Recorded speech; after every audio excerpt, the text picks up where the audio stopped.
Hey guys, the kids are in bed, so it's time for some peacetime painting. I recently saw a Black Magic Craft video on how to do like flooring of different types, tiles and whatnot for D&D mostly, and I thought, okay, that looks cool. I'm going to give it a go. And I did a test piece first of all, and I thought, okay, that looks cool. I do things something slightly different to him. Maybe I have something more to add to it, which you guys can try out and see how you like. So yeah, this is a big one that I did with the plan of making maybe like an inn or some interior that could benefit from this floor, and I'm pretty happy with it, how it's turned out. And so yeah, I just wanted to do a quick video on how I did this, so that if you guys are thinking about doing anything like this, then maybe you can benefit from some of my tips. So I'll just crack on and make a start. So you may be able to tell straight away that these are made from lolly sticks. These lolly sticks I bought on Amazon. You can get them at hobby shops and things like that. I'm sure you're well aware of that. Or you can just eat loads of lollies. So yeah, this is the starting material is just the humble lolly stick. And just for this kind of slightly larger test piece, if you like, just for this tutorial, I'll do it just on a bit of foam board. I also did this on a bit of foam board. I'd recommend not doing it on a bit of foam board because you might be able to see that it has a bit of a bow in it. I think it's from that interaction of the moisture and the PVA and things. So if you stick a straight edge on it, you can see that actually that's not straight. It's got a bit of a buckle to it, but I did put weights on it. Anyway, I digress. So lolly sticks. What you want to do, these are very uniformly manufactured, and for lolly manufacturers, I imagine, want a uniform product like this. So that's actually going to sort of work against us if we want to go for a kind of rough hewn effect, as I think looks better. So it looks like there's been an old miller or a sawmill working away on this stuff. It's got a bit of a story. There's a really good GDC talk on art direction from I think it's the art director of Sea of Thieves, the video game, and he's saying that like when they were doing the art assets, they wanted every piece to have a little nick out of it. Like every piece can tell a story. So here's a lot of potential stories on this board that helps to just enrich your world of fiction and your board. So back to the lolly sticks. The first thing I'm going to do, I was chopping with some clippers. I've seen people doing that, but then I found a better effect is actually to nip the end, get it well on there, and then basically just snap it like that. Give it a couple of ways seesawing, and you'll see that's a very clean cut, and that definitely has a place on there. But in terms of like creating more variety, you can actually sort of do some a bit of personality to how you're snapping it. So maybe bend it a bit and then try and rip it back, a bit physical. That one's come out a little bit too some burrs on there that we don't really want, so we can take them off. But if you see, it's kind of peeled the wood a bit back there, so it's kind of you can achieve like that kind of thing doing that, pulling it back. Another good thing is there's imperfections in a lot of these, so I've been cutting a lot of chopsticks recently, so I can see there. It looks like there's a knot or something there, and that will probably peel back quite nicely there to create this kind of accent piece, if you like. So yeah, I'll spare the lots of snapping. I find it's easier to do each stage all in one, so I'll do all the snapping of the ends, and then I'll go to the next stage. Okay, so I've snapped a few now, and so the ends have got a bit of personality. As predicted, this one with a bit of knot there, you can see it shining away. That peeled quite significantly, which is fine. We can make that work for us. Often with the snapping technique, you get these like almost like horns on either side coming up, and so you can just take them away however you want. A few of them are just sort of bashed down like that, as if in the lumberyard or whatever, they just kind of got knocked about. One thing you will notice is it's very uniformly along its length. It's a very uniform cross section, and that's fine again for lolly sticks, but I think you get a better effect if you actually do something about that in order to create these kind of areas of flavour, if you like, bit of story in there. So what we're going to do is be very careful now, and if you're a kid, maybe don't do this without the help from adults. Is basically just go ahead and sort of create these like sort of carves, literally just creating nicks and carves and areas of imperfection in the wood. You can get, oops, see there, it's going in quite a lot. I mean, that's something. So the grain took me there, so I can try and take advantage of that, to be honest, by just doing that kind of thing. That kind of thing is going to look okay, actually. You wouldn't want to stub your toe on that if you were drinking in this inn or whatever I'm making a floor for, but there you go. So I'm trying to, yeah. So I mean, there's like, you can do like straight sort of shaves if you like. That's fine. They're easy enough to do, or you can do like nicks. So it's more of a nick there, which also has some value. And then as well as doing the corners, you can go in the sides a bit. It's probably enough on that one. On this one, which side looks better? So we'll have. I kind of go for the side with the most damage on it, if you like, to the top, just because it'll come out better later. As well as doing like nicks to the side and things, I think it's good to do some on the top surface. So almost shave the top as if like I don't know, in the yard it was like just hewn a little bit more awkwardly or something like that. I don't know, just something to take the uniformity off, because that is your friend when it comes to actually putting it all together. This is kind of I don't know, this for me this just looks better than doing foam with the what's the word, when you're drawing the grain into it. It's also I mean, it's effort, but it's kind of lower effort than tracing all those grain marks in with the wire brush. Another thing is that I live in the UK.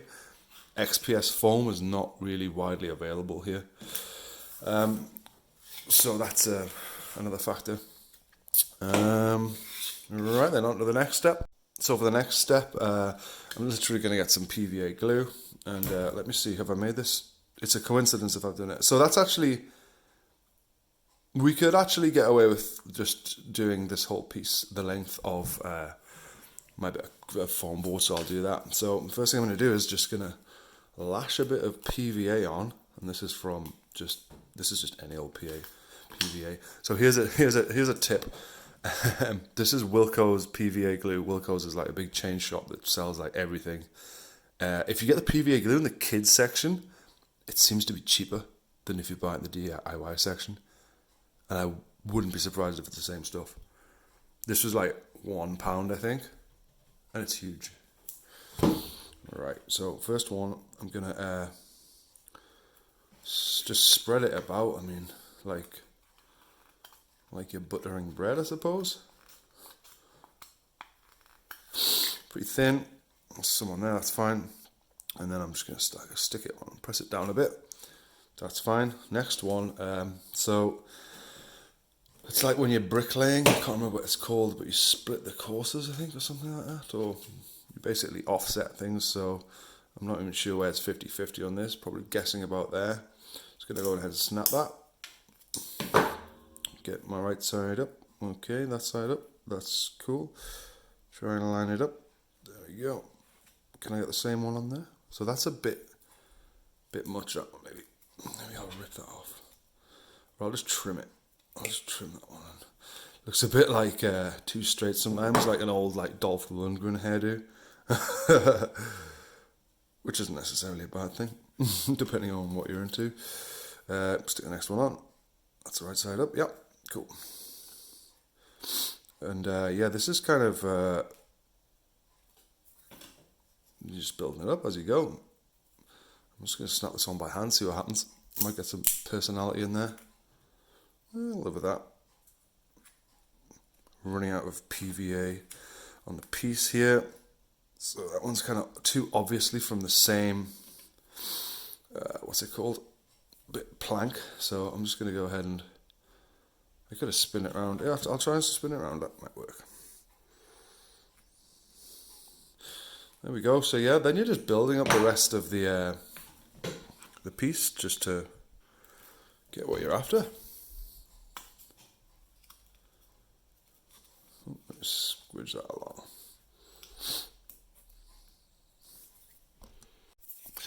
So I've gone ahead and trimmed another 3 pieces and then glued them all together. I've also textured them, so if I do it so that our light is directly above, you can see sort of the geometry and how it's got a bit of personality to it. That it looks a bit flat, and that's going to come out really well when we go ahead to when we base coat it and then dry brush it. I think it's easy to lose confidence a little bit when you look at it like this, but honestly, it's going to come out fine. And using wood itself is, you're not going to get a better impersonation than true wood for wood. Also, something I haven't really got here that I did get on here, which actually worked out quite nicely, is just some longer pieces, or some bits that are slightly bent. Some lollipops came out and they were a bit bent. You can take advantage of that to make it look like an uneven floor, which will come out really nice with the dry brush. And again, just add more personality. You can sort of fake it if you like by getting just a little bit of, I don't know, just a little bit of wood like this. So if I pull up one of these, if it's not stuck, can I pull it up? Come on, get up. Let me pull it up, because it's got a very thin layer of paint. It'll be kind of vacuumed on a bit. If I just get a little, in fact, that crumb there, I'll get that one. Stick that on there, and that'll just keep one of the ends up a bit, which will, it will add something. Just a little bit of, it's a very tiny effect, but you can see it's actually raised that one up, and that's what happens with floorboards. And in these fantasy worlds, they didn't have floor sanders like we do, so yeah, go with it. So the next stage is to add colour. You could stain it or wash it and get a lot of its own colour variances, but I think I quite like using just one flat colour and then letting the dry brush sort of bring stuff out. So I'm going to go ahead and I'm just going to use some of my Vallejo brown, marron, cuero, and negro black. That's saddle brown in Spanish. And then I'm just going to go ahead and just mix some here on my little palette, which is actually my Vallejo lid. That's probably too much, to be honest. I'm going to water it down quite a bit. And you don't need to be too, what's the word? Too finicky about this. Just go ahead and mix it all up. And so I dried it out on the radiator, this by the way, and it's achieved a lot of curling up in places. And I'm just going to leave that. Just going to just going to let it do its thing. One thing you may notice on the other big piece is I've struggled to get into the little gaps. I'd be tempted to use black foam board or black painted foam board in future if I was going to do this for something that I wanted to keep or particularly kind of cared a lot about. I think I was using a different brush for this yesterday. I'll go ahead and I'll just use this one. Okay, so big mix, get a nice colour. It's pretty dark, that's cool. And then I'm just going to go ahead and add a lot of water to this. I'm going to really slap it on as well, just to try and get in those gaps a bit. I'm going to try and force it in there. I mean, if you have alternative solutions for, what's the word? A palette that you have, I imagine you do. I used to use a dish, like a little tea dish or whatever. Like, go for it. I've absolutely rinsed through the paint there. When you're mixing it up again, I'll show you another way that I might just use some Rhinox hide actually. I mean, it's here, it's already mixed. I'm not even going to wash my brush. Boom. Look how closely that is to Rhinox hide. That's a coincidence. There we go. I'll take it though. A lot of brown, mix it up. So something I've noticed when I'm doing this is even if you mix up your second lot of paint that you're going to use in a different colour, as long as it's all wet, you can actually mix it all together quite easily. Get on the sides. Yeah, it's not super difficult to just paint over the whole piece. So for example, if I was using a lighter brown here, then I would just go over these other ones again and just kind of mix it all in. If it's white, you can kind of use it almost as if it's a live palette and get an okay result. That happened a few times with the bigger piece that you can see over here. A bit more of this. I'm getting through this quite quickly, aren't I? What's going on? I mean, I'm watering it down just to make it go further, but yeah, I wanted to get in the gaps a bit more.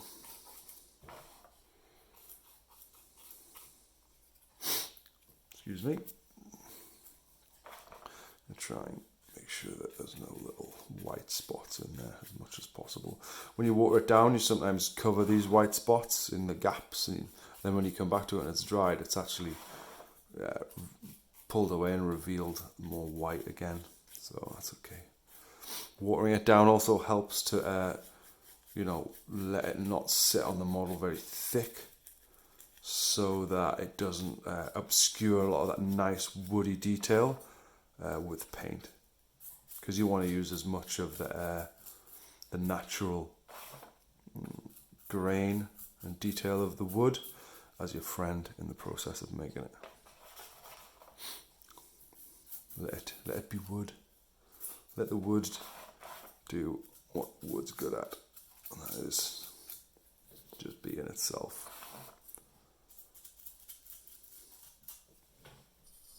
So the third and final stage is a simple dry brush, and I think it's really important with dry brushing to have a really fine, soft brush like this. This is like just an art brush, and to just really get off all of the paint that you can do, basically. And you can actually have quite a light brown, as long as you're very subtle in how you're going to build it up to be on there, then that's absolutely fine. So I'm just going to go ahead and let's bring this a little bit over. Bit of card or box.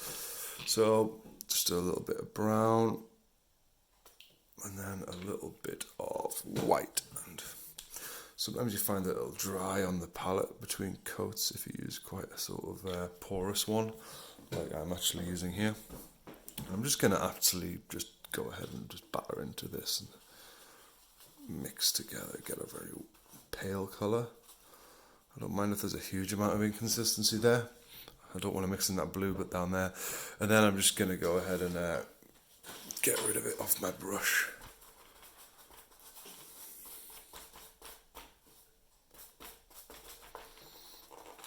I mean, there's far too much on there, so get it all off. And then you can just take your piece and just start to just like tease it a bit, just to get an idea for actually how much paint is on there and how much you're going to get off on the piece. When you've got a bit more paint on, then go for the sort of higher areas if you like. And here we're just trying to bring out all of that beautiful sort of actual woody detail that we've had to take very little effort in order to achieve. If you want to go for a neater look, you could definitely do that.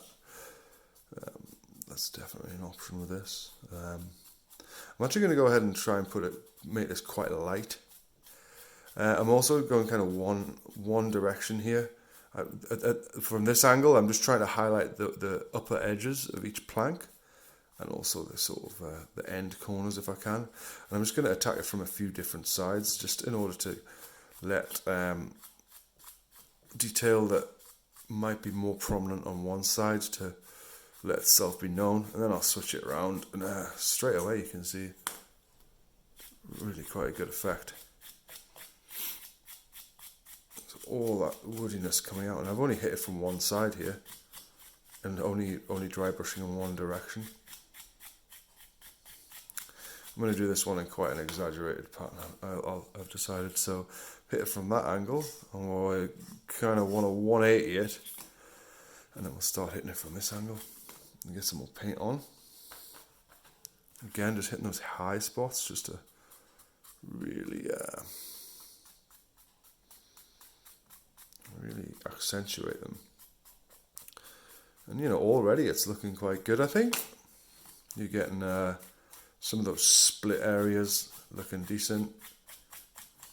Definitely getting shade in naturally in those low areas. And I haven't had to wash anything. Or just let nature take its course. Here you can see the plank where we took those shavings off. Whoops. Where we just took the top shaving off the top of the surface of the lollipop stick. Another thing you'll notice is it's actually curled up quite a bit because I dried it on a radiator. You see bits of white coming through there, but you can deal with that with just a bit of watered down black if you like. So yeah, drying it on a radiator has really actually made it curl up quite considerably, which is fine. Let me get some of these ends a bit more.